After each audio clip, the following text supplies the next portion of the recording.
장관님 그리고 차관님, 차장님 이제 정부 출범 1년 되지 않았습니까? 사실 외교안보 그리고 남북관계에 대해서 종합적 평가가 필요한 시점입니다. 오늘 외교부 장관이 안 계시기 때문에 우선 권영세 장관께 좀 여쭤보겠습니다. 윤석열 정부의 외교안보에 대한 평가는 차치하더라도요. 남북관계와 관련해서 여쭤보고 싶은데 이에 앞서 이번에 그만두십니까? 계약 때 아니 언론에 그렇게 보도가 나오고 있었어요. 6월 초에.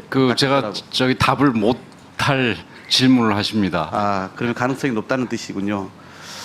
그게 아니라 저희들도 뭐 그게 아니라 이쪽에 많이 써봤기 때문에 뭐 잘 부분을 아시다시피 네. 이 여당도 해보셨으니까 뭐 이 내각에 있는 사람들이야 그럼 뭐 자기 마음대로 그만두고 자기 마음대로 들어가고 그럴 수 없는 거 아니겠습니까? 그래도 우리 장관님께서는 대선 캠프에서 또 인수위원회에서 그리고 현 정부에서 계속 대통령하고 가장 교감이 깊었던 분 중에 한 분이기 때문에 충분히 그럴 개연성이 있어서 여쭤보는 겁니다.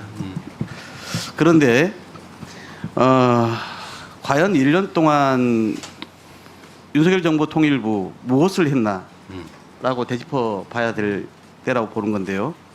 오늘 어디 언론사에 보니까 남북관계 리셋, 북한 핵 협박 고조 이렇게 제목을 달았더라고요. 혹시 보셨는지 모르겠는데 인사청문회 때 말씀 되게 인상적이었습니다. 대북 정책은 이어달리기를 해야 한다. 그렇게 말씀하셨잖아요.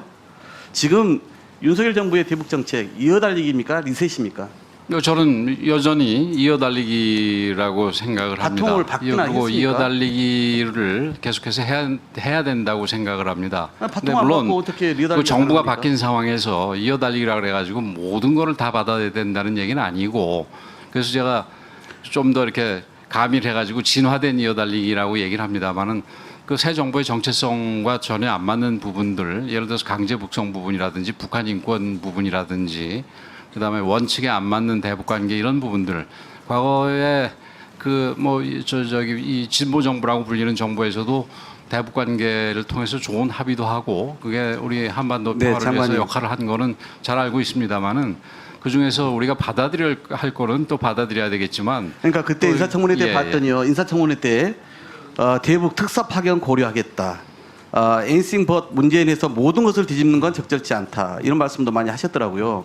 그리고 제가 과거에 국정감사 때인가요? 대북 식량 지원 관련해서도 관련 부처하고 협의하겠다고 했는데 그 어느 거 하나 대북 식량 지원인데요. 검토하겠다고 했는데 관련 부처랑 전혀 진척된 게 없지 않았습니까?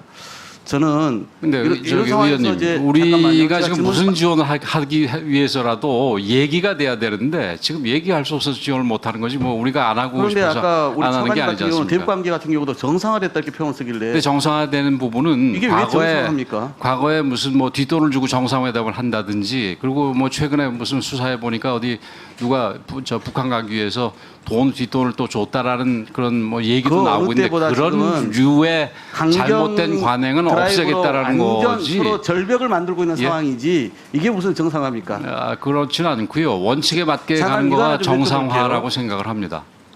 그게 왜 원칙에 맞는 정상화입니까? 아무것도 안 하는 것이 저는 굉장히 정상화입니까? 정상적으로 지금 변하고 있다고 생각을 합니다. 그런데 그러면 물론 좋습니다. 아쉬움이 많이 있는 게 인사청문회 때 얘기한 것처럼 대북 특사 제안에 대해서 대통령 한 번이라 상의해봤습니까? 지금 대북 특사를 바로 보내겠다는 얘기는 아니고 적절한 계기에 보내야 될 거 아니겠습니까? 근데 대북 특사는커녕 지금 우선 대북에서 실무자들끼리 얘기하는 것조차도 잘 안 되는 상황인데 지금 아직 대북 특사를 얘기할 계기가 아니죠. 몇 번 야당도 제안을 했고요. 사실은 이 어려운 좀 고비를 풀기 위해서 미국과의 관계로만 풀 문제가 아니기 때문에 그런 것을 한번 단초를 열어봐라 이런 제안을 좀 드린 바가 있었어요. 근데 조금 그리고 우리 박 의원님 천천히 좀 기다려 주시죠. 그러니까 제가 보기에는 하세월이에요. 아무도 바뀌지 않고 5년 동안 이 상황에서 그대로 갈 거로 불을 보듯이 뻔할 것 같아서 이 말씀을 드린 겁니다. 이렇게 힘이 있는 장관이 계실 때도 아무것도 못하는데 누가 와서 이 상황을 풀겠습니까?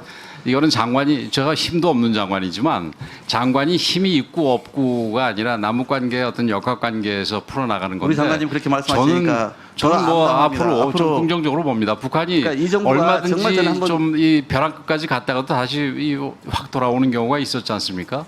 그래서 여러 가지 뭐 이게 제발 그렇게 되길 바랍니다만은 장관 계시면서 아무것도 안 하고 내려온 장관이 될까봐 염려스러워서 제가 드릴 말씀이었습니다. 좀 아까 우리 이원욱 의원님도 비슷한 말씀을 하셨습니다만은 통일부가 지금 임기 초기에 해야 될 일이 많이 있습니다. 그래서 그 부분은 뭐 다시 제가 얘기를 드리죠. 뭐 무슨 현안 보고나 업무 보고에 뭐 나온 게 뭐가 있습니까 도대체? 자 차관님. 제가 그럼 이거는 이 제가 저기 그럼- 일종의 의사진행 발언 비슷하게 말씀을 아니, 드리겠습니다. 차관님께 제가 좀 여쭤볼게요. 이렇게 질문을 하시는 자리니까 그리고 현안 보고 같은 경우는 얼마든지 중간에라도 의원님들이 아, 현안 보고 답변 해달라고 충분히 하고 그러면 계시잖아요, 와서 장관님. 하지 않습니까?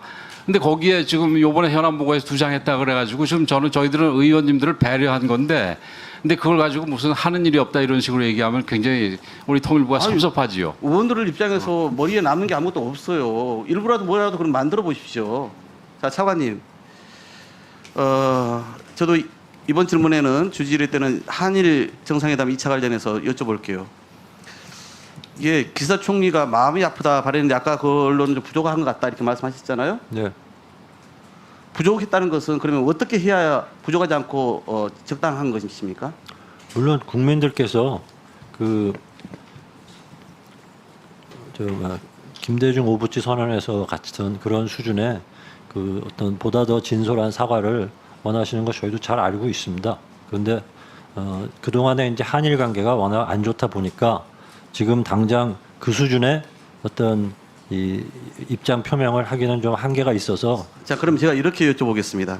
지난 3월 회담 때에도 기사 총리한테 반성과 사죄는 그 문구를 좀 언급해달라 부탁했는데 거절당했다는 얘기가 있었고 이번 회담에도 읽어달라고 요청했는데 거절당했다. 이게 이제 일본의 언론이 보도한 것입니다. 이거 혹시 사실입니까?